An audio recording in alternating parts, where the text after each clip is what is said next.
We're already deep into 2025 and the global economy is shifting fast. We have ongoing conflicts like Russia and Ukraine, US and China trade tensions are still ongoing, and of course now we have the new tariffs that Donald Trump has imposed that could shake up the markets even further. So these are all very important aspects investors like you need to know to stay profitable. In this video, I'll break down some of the key sectors, that I'm keeping an eye on for long-term potential, and then I'll walk you through the special process that I use, to find these stocks worth considering, worth putting into your portfolio, or worth trading, so that you can understand how to do your own research effectively. Let's go. So this is the S&P 500 index. You can see very quickly that we have two bearish signals that just came out over the past 3 weeks, and we have started to see weakness in the markets. We have broken some of the key supports like the 5,800 level that we've been holding since November, and even the 5,600 support level seems to be giving way as well over the past 2 days. So we are indeed still seeing short-term weakness. So where should we be looking at in terms of what are sectors that are still in play, So I think first thing I want to share with you guys would be that we are seeing weakness in the technology sector in the US market. So some of the semiconductor stocks like Nvidia, maybe let's take a look at the stocks like Nvidia. You can see right over here. So this is Nvidia. You can see we had a couple of bearish signals coming out. We headed towards the 150 resistance level, did manage to break through, and we are selling towards the $100 psychological support level. So stocks like Nvidia, even like Broadcom, even like Taiwan Semiconductor, they are still seeing short-term weakness, So Broadcom over here, one of the longer-term uptrending semiconductor stock that pushed up massively, I would say, since last year, More than 50-60% gain, but over the past 2 to 3 weeks where we got a couple of bearish signals coming out. So in the short term, we are still not out of the woods yet. We're still seeing selling, but I would say that prices are looking indeed very, very attractive. For Nvidia, we are very near the $100 psychological support level. For Broadcom, we are very near. In fact, we're right over here, just above the 180 psychological support level. That is pretty much where the longer term moving averages are, the red and blue line. So the longer term uptrend is still intact, but in the short term, we are not out of the woods. We are still seeing weakness. The two bearish signals are still in place. So whenever we get any new bullish signals coming out, or maybe a change in trend in terms of the short term, well, that could be an opportunity to think about getting back in again to ride the reversal. So yes, I would say that in the near term, over the next 1 to 2 weeks, or maybe up to 1 or 2 months, we can still see weakness in the technology sector, in the semiconductor stocks, even stocks like Meta, Microsoft, Micron. All these stocks are still seeing selling pressure, and I think pretty much the same news that's been out in the US market will be due to Donald Trump introducing tariffs, 25% tariffs on Mexico, on Canada, even introducing tariffs, extra tariffs on China as well, So all these are all causing a lot of uncertainty in the markets, and in fact, funds are shifting away from the tech sector into the Chinese technology sector. So that is one of the sectors that you could focus on. Apart from the technology sector in the US, I think the Chinese tech sector has been doing really well, over the past couple of months, and there could be more leaks to the rally as we head into 2025 even further. So what are some of the Chinese tech stocks that are in play that you could perhaps put in your watch list? Well, so the first stock is Alibaba, and before I share with you guys a few names of some of the top technology stocks in the Chinese market, let me share with you guys what has happened. Why are we seeing strength in the Chinese technology sector? So essentially what happens was that just in January there was this Chinese AI startup called DeepSeek that made headlines because they released their AI model that was in comparison to OpenAI ChatGPT models, and it cost only a fraction of the cost to build it. So that's where we're seeing a lot of success, a lot of hype into the AI space in the Chinese sector. And even Alibaba mentioned that you would like to aggressively invest into AI as well, and that kind of lead to more strength. What happened was mainland Chinese investors have plowed in about US $35.9 billion into the stocks that were listed into the Hong Kong exchange, the Chinese tech stocks. I would say one of the most aggressive purchases on record. And let me just share with you guys some names that you could look at in the Chinese technology sector that I feel could have more legs, and that would be Alibaba right over here, Tencent, Meituan, all right, Xiaomi. These are some stocks whereby we're still seeing strength. Of course, we had a couple of bullish signals and started to move up.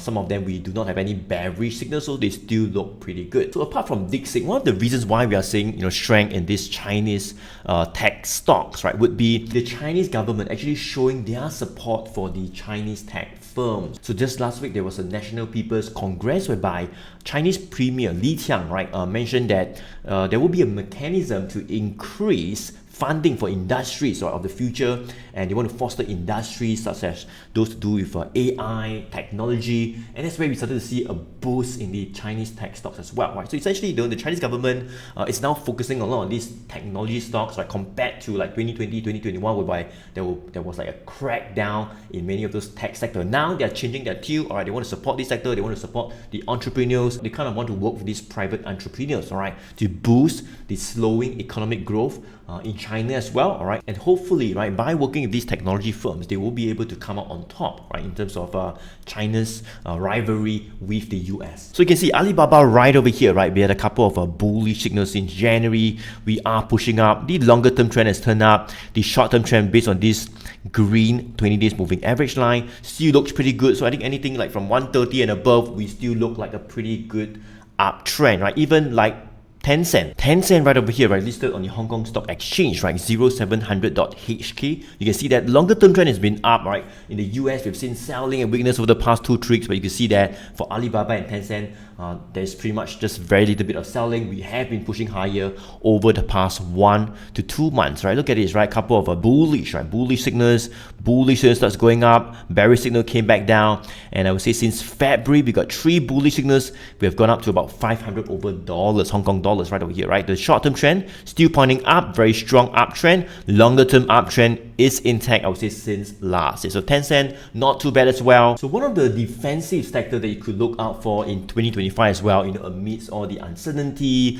amidst recession fears and all that, would be the healthcare sector as well. And one of those stocks in my watch list would be this company called abbvie, right? The code is abbvie. You can see, right, even though we have seen weakness in the markets over the past 2 to 3 weeks, well, abbvie actually had a bullish signal coming out on my one good trend pro indicator. So if you want to find a bit more in terms of the entire one good trend strategy and how I have an indicator to guide me on when to get in, when to get out, attend one of those free webinars. The link's right below the video, right? But right now you can see that for abbvie, one of the top healthcare stocks, you can see that a bullish signal came out. The short-term trend turned from sideways to up. Longer-term trend has been up, and we started to push higher over the past 2 to 3 weeks, even though the US market was selling down. So this is one of the stocks you could put in your watch list as well for 2025. Okay, so let me move on to the next part, whereby how do we even know what are the stocks to even want to watch this or to have the possibility of putting into our portfolio, whether is it for investing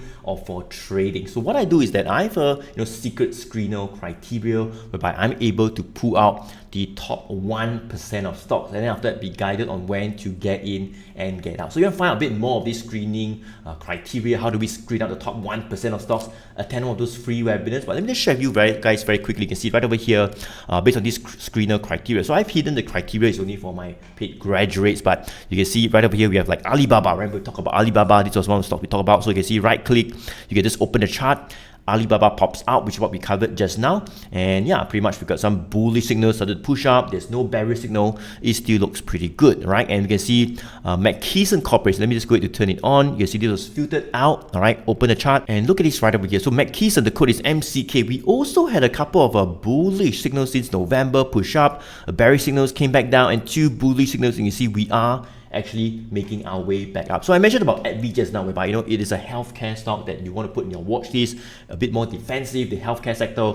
This is probably one of the stocks that you want to put in your watch list as well, all right, together with abbvie as well, right? So not too bad, bullish signals, the longer term trend is up, the short term trend seems to be still pointing up, so I think it looks pretty good, right? So yeah, I think you can focus on the healthcare sector as well, but I want to share with you guys, how do we get all these stocks like abbvie or McKesson Corporation in the first place, right? How do we actually filter them out, put them in a watch list, and then know what to do with them? But essentially, this is what I do, right? We have a screener. Of course, the results can change daily, every week, every month it changes. We put them in the watch list. We do a bit of homework in terms of fundamental as well. And if they still meet our criteria, that's where we decide to get in, especially if we do see some bullish, right, signals coming out on my one good trend indicator. Okay, let's take a look at some of the results as well from this screening criteria. You can see it's Kroger right up here, Kroger company. Let me just go to open the chart. So Kroger company is probably one of the sectors that you can watch as well in 2025, right? It is in the consumer staple sector, all right? I think it runs all the supermarkets in the US. Look at this right over here, right? We have been US market have been selling down, but this company has been pretty strong. Longer term uptrend is intact. Well, we got a bearish signal in September, but after that, we got 3 bullish signals. Pump, right? And in fact, I think over the past few days, we got the bullish signals. It seems like it's starting to push higher above that $65. So not too bad. These are probably stocks that you want to put in your watch list as well for trading, for investment in the longer term, where I think there could be potentially more leaks in 2025, especially if we do not see any bearish signal. So this is Kroger, right? Let's take a look at a few more other examples. Maybe we have one more like Monster Beverage Corporation. No idea what stock is this. Let me go to open it, right? But you can see that these are the stocks whereby it comes out, it gets filtered out. We want to put it in our watch list, do a bit of research in terms of the fundamentals, and then decide if you want to take an entry on it. So look at this, right? So this is Monster. I would say that it is in the consumer staple sector as well. All right, couple of bullish signals in September, push up all the way. Let me show you what I mean. Push up by about 17%. A bearish signal. So whenever we get a bearish signal, it could guide us to get out as well, because that's where we could see some short-term weakness, a bit of a pullback, right, in terms of the short-term trend. The green 20 days moving average line was going up. You can see it started to turn down. So there's a sign of weakness in the short-term trend as well. So you want to get out, all right? Only think about getting in again when we were to see like a new bullish signal. So that was what happened, right? Last month, we got a bullish signals. The green 20 days moving average line started to slope up, and there we go, right? I think we are making our way back up now, maybe to $58 to $60, and that's where some selling can come back again. Yep, so that's how I pretty much filter out and sieve out the top stocks, put them in the watch list, do a bit of homework, look at the fundamentals, all right, and do some homework and do some due diligence as well before deciding if you want to take an entry, all right, in terms of a trade or for kind of like an investment in a longer term portfolio. So let me move on to the next part, whereby what are some of the common mistakes people have when they're investing or trading in this stock market. So after working with thousands of clients as a broker for more than 10 years now, I would say that one of the common mistakes that most people make is that they're not sure if the stock that they're buying is for like trading in the short term or maybe for a long-term investment. So most people like to make like short-term gains, right? So they'll just buy a stock, all right, and they hope that it will move up, right? And if they move up, they'll sell it, make a couple of $100, and they're very happy about it, and they move on to the next stock, all right? So that's what most people do, right? They start off with a longer-term mindset, but when they buy a stock, all right, and they make some profits, they take profit, they get out, and they make that small gains, all right? And that's fine, right? But the thing is that if the stock does not move up, right, it starts moving down and there's a little bit of losses, I would say that most people actually make the mistake of holding on to that losing stock, right, to that losing stock whereby it was not even meant to be held in the first place, right? It was meant to be a short-term trade. So they held on to that stock, all right, that whereby they mentioned that they want to get out, it didn't go up, it comes back down, or they continue to hold on to it and the price goes down and down and down, and it becomes in their longer-term portfolio. I don't know about you, but that's what we see for many of our clients. They have more than 30, 40 over stocks in their portfolio. And many times when you ask them, why are you holding on to this stock, right? What's the reason why you're still holding on to these stocks? Well, many of them tell us that because they could get some dividends, they bought it a long time back, they have no idea what to do with it, right? And many times when I look at these stocks, many of the stocks don't even pay out much dividends, right? So the reason why they're holding on to these stocks will be because they don't want to bite the bullet and get out and just incur the small loss, and now the losses have gone more and more, all right, and they feel very painful and just continue to hold on to it. So that trade whereby they want to make some short-term gains while it became their longer-term portfolio, all right, and they end up holding on to the stocks that were not even meant to be held on for long-term in the first place. Does it make sense? Right. So there's some of the mistakes that most people actually make. So I think when you're in the market, whether it's for investment and for trading, right, you want to do a bit of homework, right? Are you looking to build a portfolio that's for the longer term? Well, that's good if you want to have like a portfolio of 20 to 30 over diversified stocks. So you want to buy the stocks for the longer term, allocate them properly, restructure them, all right, make sure they have a proper allocation, and that's for the longer term, right? And for the short term, you could trade, right, whereby your position size could be more, or because you're trading, you have a plan in terms of the reward to risk ratio as well, when to get in, when to get out. Of course, if you have like an indicator to guide you as well, that would be even better to time your entry even better. But at least you know that you are buying this stock more for trading, all right? Not for the long term, or not because you lost some money and it became long term, right? No, all right? You're buying for trading, it goes up, you take some profit, it goes down, you hit your stop loss, you get out. So that is a kind of like a short-term trading plan. So don't mix up, right? You want to keep it for the longer term, 2 years, 3 years, 5 years, or do you want to just take a short-term trade? You could use tools or kind of like a platform like CFD, contract for difference, to take like a short-term trade. And it could give you a bit of leverage as well, and that's what you could do for short-term trading, right? So make sure you understand, when you're buying a particular stock, is it just buying for trading? All right, if it's yes, good, then make sure that it stays as trading, right? Don't just hold on to it because you make a few $100s of losses and then it became longer term. Don't do that. And if you do that, I can tell you that's what we see for many of our clients and our mentees. They end up holding to more than 30, 40 over stocks that were not even meant to be held, that were not even built as a longer term portfolio in the first place. Alright guys, so that it is for this video. I hope you have a better idea on what are some of the sectors to watch out for, how to actually filter out the top stocks, and if you'd like to see me doing this in action, right, analyzing these stocks myself, building an opinion, right, around these stocks which will hold and will make me profitable this year, well, I can show you how to do that. Make sure you attend one of those free webinars.